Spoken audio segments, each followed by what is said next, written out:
Specially Shakib Khan megastar আমাদের দেশের। অবশ্যই আপনার মানে আমাদের দেশে যদি একটা স্টারের কথা বলেন যে এই পরিমাণ উচ্চতায় আছে, একমাত্র সাকিব খান, মেগাস্টার সাকিব খান বা সুপারস্টার রক স্টার যেটাই বলেন না কেন। আমাদের অনেক হিরো আছে, আমার পছন্দেরও অনেক হিরো আছে, তবে এই যে অরাটা, এই লেভেলটা পর্যন্ত যা এখনো আমার মনে হয় না কেউ যেতে পেরেছে।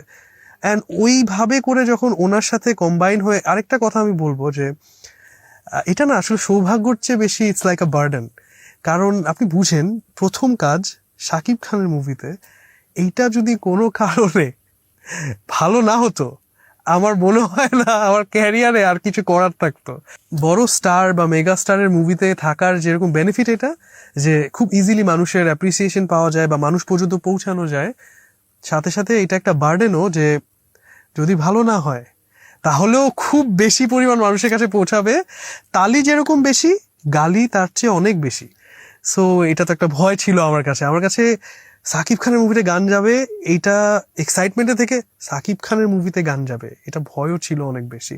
সো যাই হোক, দুটো মিলে আমরাও চেষ্টা করেছি আমাদের সর্বোচ্চ দেওয়ার। ইভেন আমি হৃদয় ভাইয়ের নাম বলতেই হবে, উনি শুরুতে যেভাবে বলছে যে আমরা যেভাবে করে গানটা দেখবো, উনি না ওনার কথা রাখে। উনি ওইভাবেই গানটাকে প্রেজেন্ট করেছে যে ইট ওয়েন্ট সো গ্র্যান্ড।